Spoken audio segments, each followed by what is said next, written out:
3. O testamento.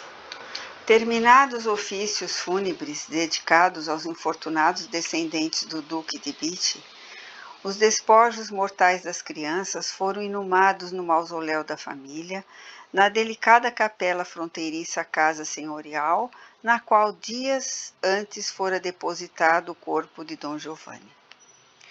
Lúcia, acusada vilmente por Girolamo, que se fazia acompanhar do falso testemunho de Assunta, teve negada pela Igreja terra sagrada ao seu corpo, que não mereceu exéquias de qualquer natureza, sendo sepultada na floresta como um animal batido em refrega selvagem. As autoridades policiais fizeram ligeira investigação, e como faltasse um móvel para outras suspeitas, o caso foi encerrado dentro das disposições legais e as fantasmagóricas da tragédia caíram pesadamente sobre o palácio, onde antes abundavam a alegria e a fartura, a arte e a beleza, quando nos dias da duquesa Ângela.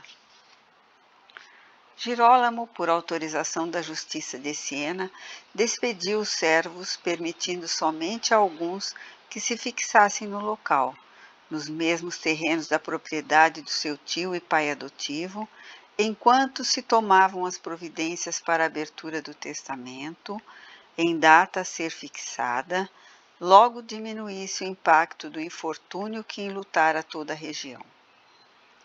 Fâmulos e servos foram dispensados, ficando apenas alguns zeladores para a guarda e conservação da casa, amanho do solo e proteção dos animais. Fingindo um abatimento profundo e recusando alimentos, em ardilosa atitude estudada para escapar a quaisquer suspeitas, o moço malsinado concertou com Assunta os planos para o futuro.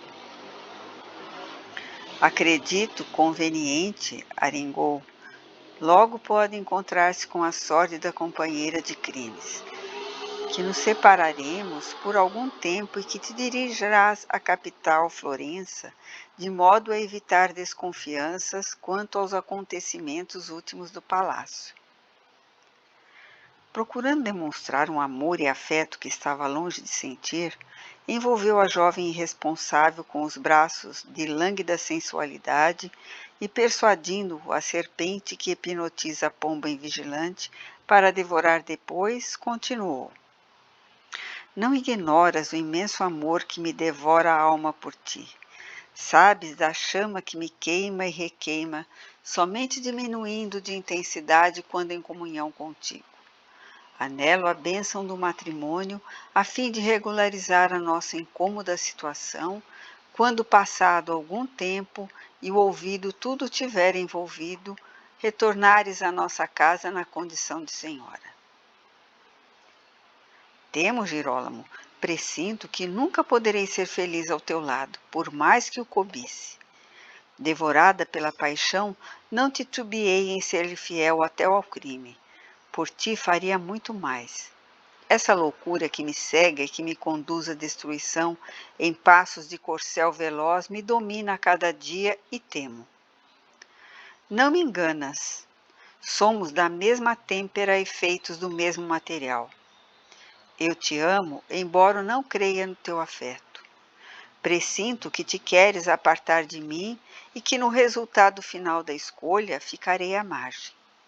Selecionarás uma dessas mulheres que são adorno social para compartir as homenagens e glórias contigo, embora me busques as escapadas para o leito da animalidade. Não te atrevas, porém, a trair-me. Sabes que nós outros, os etruscos, especialmente os nascidos no Chiuse, somos violentos e apaixonados. Recorda que os nossos ascendentes, que antes dominaram essas terras, defenderam-na até a total extinção da raça. Já te disse muitas vezes que não sou daquelas que cedem ou que conformam com a derrota. Arrastaste-me ao crime e tens agora o teu destino ao meu ligado. Repentinamente desapareceram do rosto da jovem os sinais de ternura e da afetividade. Transformando-se a face visivelmente conturbada, os olhos se dilataram e, afastando-se do amante com um gesto brusco, gargalhou transtornada, falando com os dentes rilhados. Qualquer traição da sua parte será cobrada por ácido da vindita. Denunciar-te-ei às autoridades, narrando toda a infâmia desde os seus primeiros planos. Direi a forma como me seduziste, arrastando-me contigo a perene desdita. Mesmo que, com a denúncia da tua pessoa, eu pague o suplício ao teu lado. Nunca te cederei a outra, não esqueças. Muito pálido, o moço, acobardado ante a acusação que temia e esperava, avançou e esbofeteou a jovem enquanto lhe gritava: Não me repitas mais esta acusação, nunca mais. Desgraçados já o somos desde a hora do nosso conúbio para o homicídio e a desonra. A memória da minha tia me persegue em surdo ódio, ainda me extravasa do coração quando recordo o duque, e sinto algo, como se a sua hedionda me perseguisse aos passos. As artimanhas do remorso já tomaram forma em minha memória e procuro apagá-las. Tu também te levantas para me incriminar, sabendo que tudo feito para a nossa felicidade, porque te amo e desejo a paz para nós? Antes a nossa união era impossível. Agora, quando tudo se regularize e eu passe a ostentar o poder que me reprochará a escolha? Não sabes que o dinheiro e a posição tudo conseguem no mundo? Cala e ouve. A encenação desmedida produzida por Jerônimo impressionou favoravelmente a companheira inexperiente. Ele a fitou, e enquanto seus olhos brilhavam, ninguém poderia saber se de volúpia aumentada pela ardência do atrito, se de paixão de homem desregrado ou de medo da ameaça. Imprimiu a fogo as palavras proferidas pela moça no ádito da memória para estar sempre vigilante, constatando que ela o faria assim se sentisse ludibriada na posse devastadora da carne. Jerônimo, contanto jovem, desde cedo acostumara-se às astúcias do crime. Espírito endividado em muitas existências, trazia consigo as sementes da violência e da alucinação cobarde, conhecendo os meandros sórdidos da consciência, muitas vezes ultrajadas e interiormente se acreditava capaz de qualquer tentame nos arraiais da delinquência.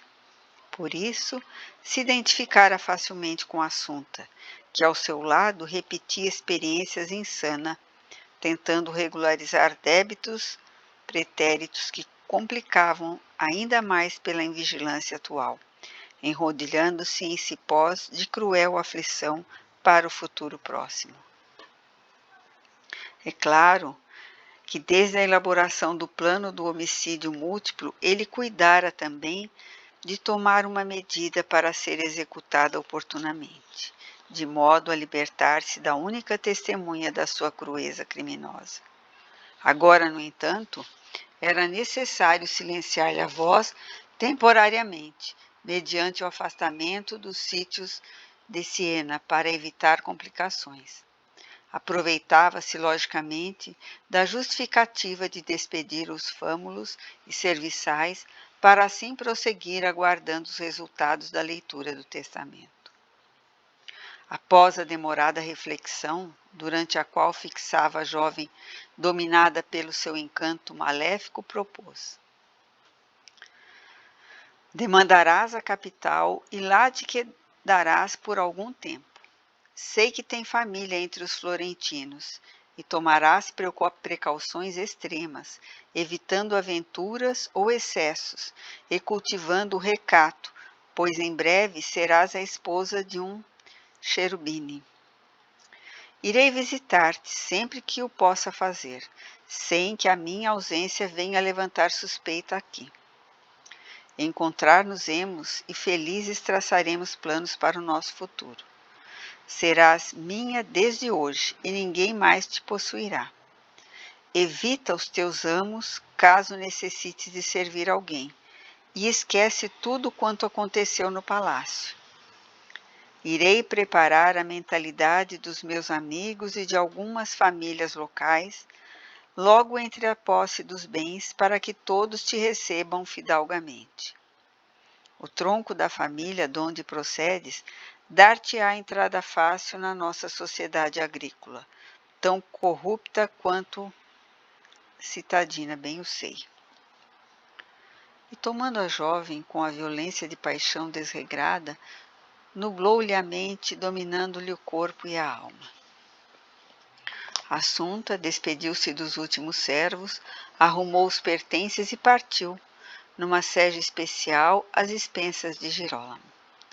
Afastou-se do amante com lágrimas, e este, quando a viu a carruagem desaparecer entre os cedros que bordavam a estrada, respirou fundo e sorriu em misterioso júbilo, como se tudo estivesse a transcorrer conforme planejado.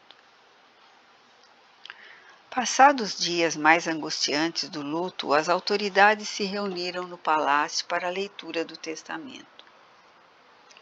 Foram convidadas algumas famílias e compareceram também convocados pela justiça alguns remanescentes da família, vinculados ao senhor duque.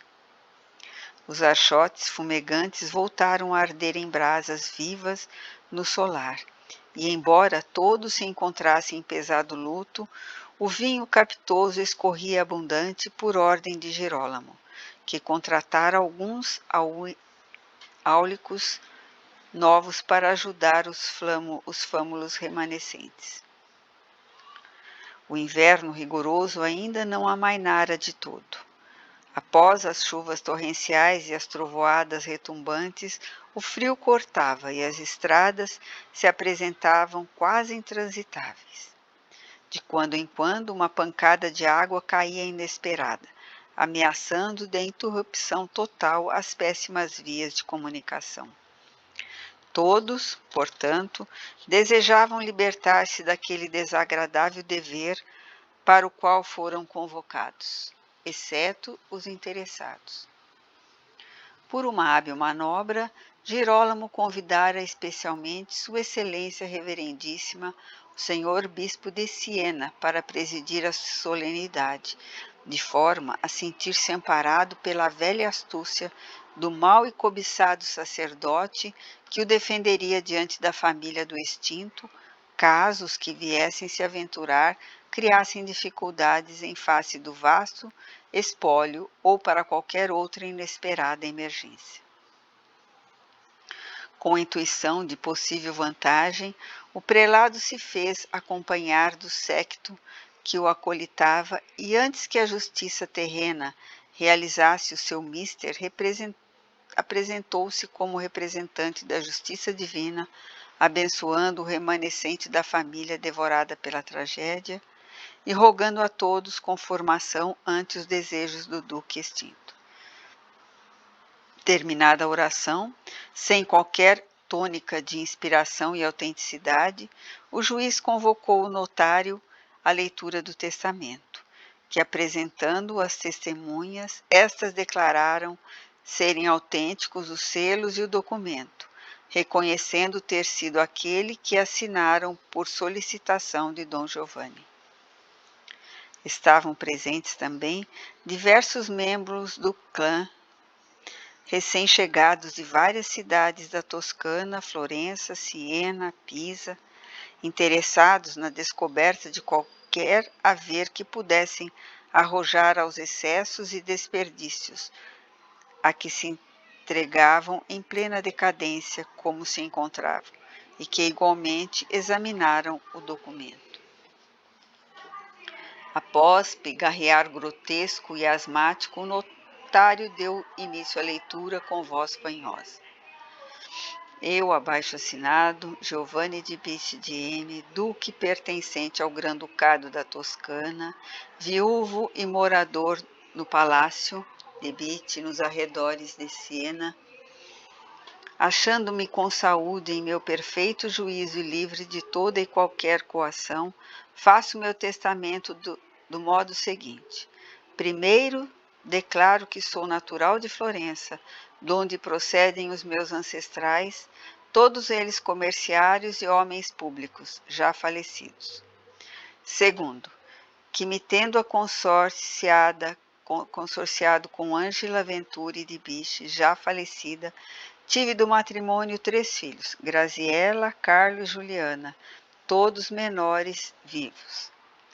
Terceiro, que me sendo permitido por lei dispor de minha terça e desejando favorecer aquele que me tem servido e a quem amo, aos quais sempre tenho protegido, e não desejando que fiquem pela minha morte privados dos recursos necessários para a subsistência, resolvi utilizar da minha terça pela forma abaixo declarada, e nesta conformidade.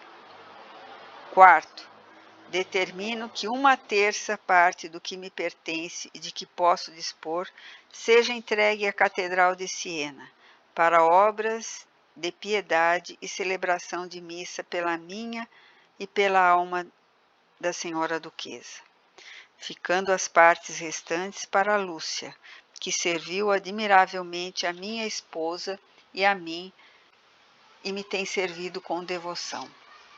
Deixo a cada um dos meus criados, quando eu vier a falecer e que ainda estiverem a meu serviço, a importância de 1000 escudos, moeda toscana, que lhe será entregue dentro de 30 dias a contar da minha morte. Quinto, como pelo falecimento de minha mulher, os meus filhos já são possuidores das 2/3 que lhe pertencem, a eles peço manter os meus desejos, já que lhes não faltará o que disponho, sendo esta minha vontade. Sexto, se todavia alguma desgraça vier a suceder aos meus filhos, de que lhes resulte a morte, todos os meus pertences devem passar à propriedade da aia de minha mulher, Lúcia de Francisco Felcina, a quem nomeio desde já tutora dos referidos menores, pela minha exclusiva vontade, com permissão da justiça. Sétimo, para Girolamo, a quem a minha extinta mulher tanto queria, este espólio somente lhe chegará às mãos por extinção das pessoas citadas nesse testamento. E quando ele falecer, tudo será encaminhado à ordem da penitência em Florença, sendo metade para obras de arte e outra metade para missas pelos meus familiares. Oitavo, excluo desse testamento quaisquer pessoas que se apresentem como meus familiares, aqui não referidos e que não necessitam do meu auxílio. Nono, e por esta forma tenho feito meu testamento, pelo qual revogo todos os outros que fiz. E como me seria penoso escrevê-lo, pedi ao notário Dom Germano Victório, a quem nomeio meu testamenteiro desta cidade, para que o fizesse por mim. E eu vou rubricar e assinar depois de lido e certificado de que está qual eu ditei e quero.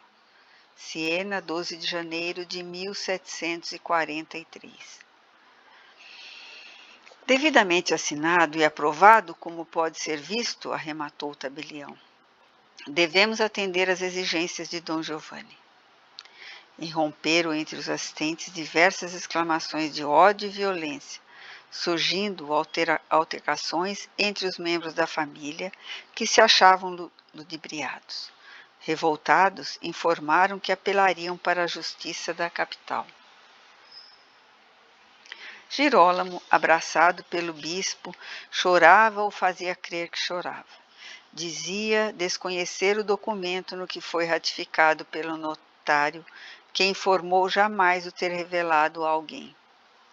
Conquanto fosse conhecido, dipsomaníaco na cidade, e pelo prelado da diocese que sentia ufano de ter sido a igreja lembrada pelo falecido.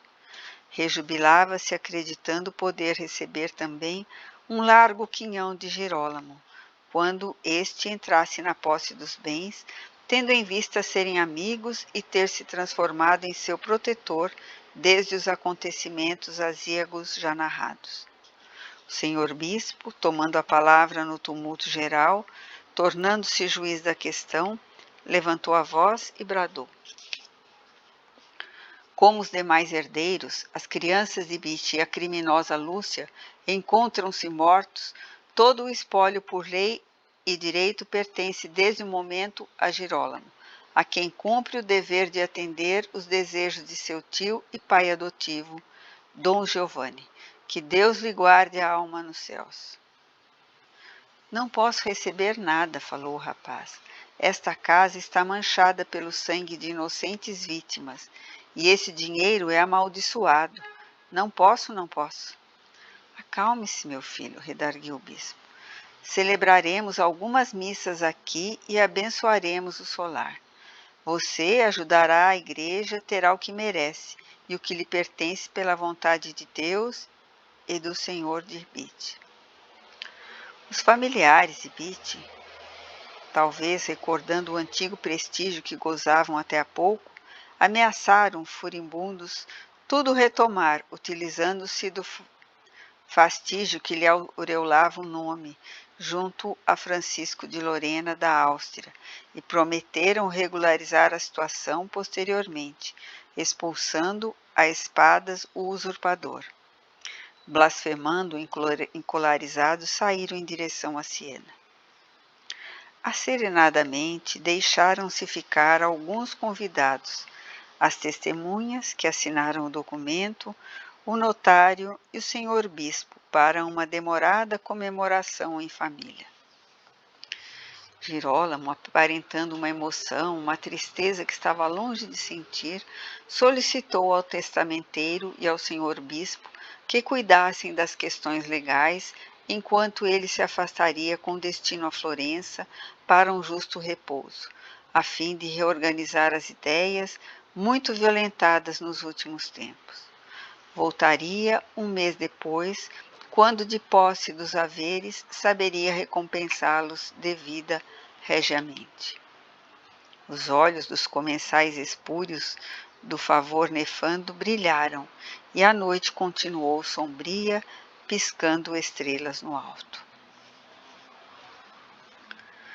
Ante a efervescência dos convidados no solar de Bite e a leitura do testamento, o espírito atribulado do senhor duque, que se encontrava entorpecido no vagado demorado de que fora vítima desde a hora em que Girolamo cometera os crimes sórdidos, despertou e, dominado por inerrável fúria, acompanhou a leitura e os conchavos maléficos realizados no grande refeitório do solar, explodindo em cólera de louco.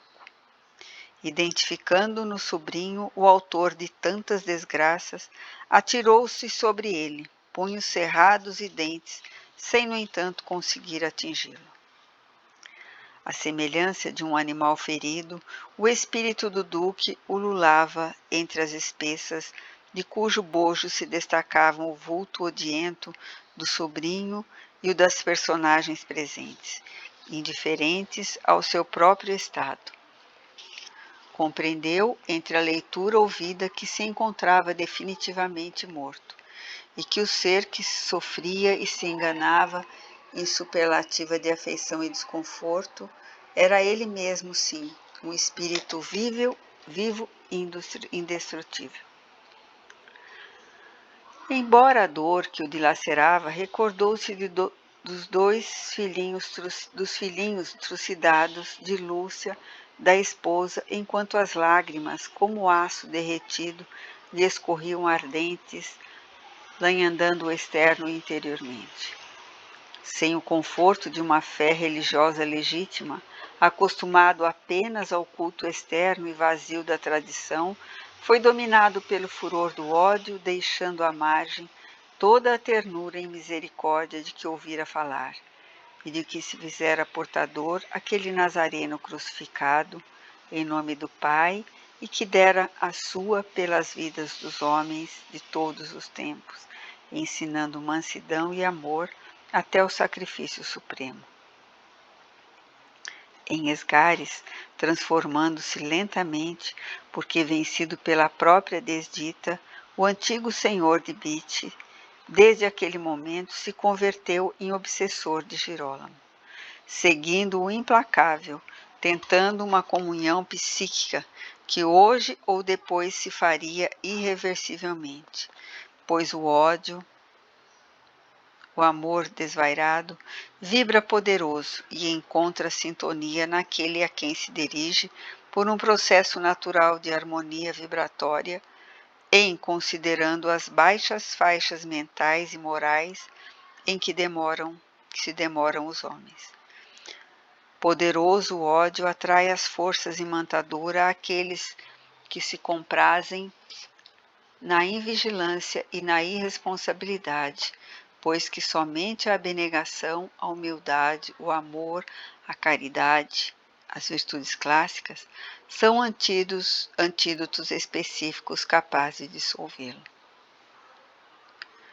A de que supunha seguido, conforme relatara Girolamo, eram os primeiros fios invisíveis do remorso que o atraíam à sua vítima central, por cujos liames se apertariam as teias da trama da vingança cega e louca do desafeto nascido pela traição e pelo homicídio múltiplo. Utilizando-se do remorso que teceria as malhas da imantação entre um e o outro, Dom Giovanni penetraria no recesso da consciência anestesiada do jovem e exerceria o seu predomínio em curso longo de obsessão vingadora, a se demorar pela esteira imensa do tempo. Não agora, porém, começariam os primeiros tormentos do criminoso.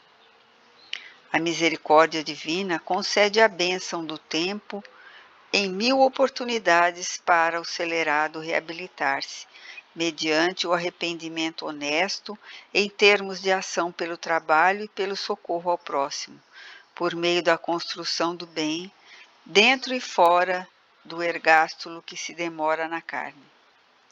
Todavia, soezes e frívolos, os facínoras se esquecem da justiça, e quando esta não os alcança de imediato, supõem-se livres, prosseguindo na desenfreada cupidez, alucinação e prepotência, adicionando aos antigos novos débitos, acompliciados com os mais vis manifestações do instinto, não totalmente domado ainda, e que lhes são as portas da loucura inominável, em cujo corredor se atiram sem possibilidade de próxima salvação.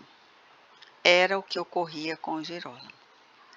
Limitado pelas comportas carnais, não podia ver as cenas primitivismo a que se atirava o pai adotivo tentando feri-lo, destruí-lo, exacerbá-lo no próprio desespero.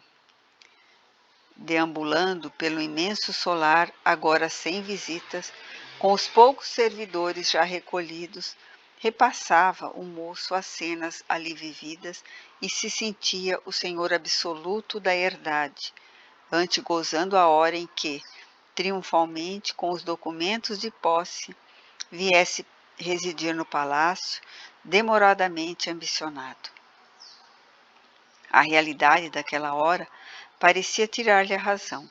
Sorria em alegria quase louca e bebia eufórico, seguido pelo perseguidor.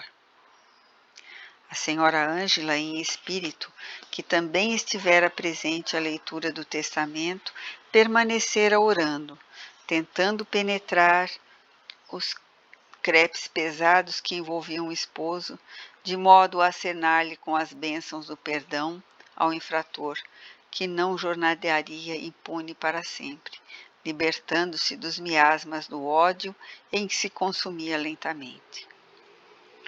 Fechado a qualquer comunicação exterior, o lampejo da lembrança dos seres queridos foi logo abafado pelo ferver da paixão odienta e nefasta que o venceu terrivelmente. Assim, a nobre entidade, que socorria ao seu turno os filhinhos recém-chegados e a antiga serva, abandonou o recinto, buscando a esfera de paz em que amparava os amores, confiando no Pai de misericórdia e na Mãe Santíssima, a eles entregando o esposo perdido nas trevas da ignorância e da vingança.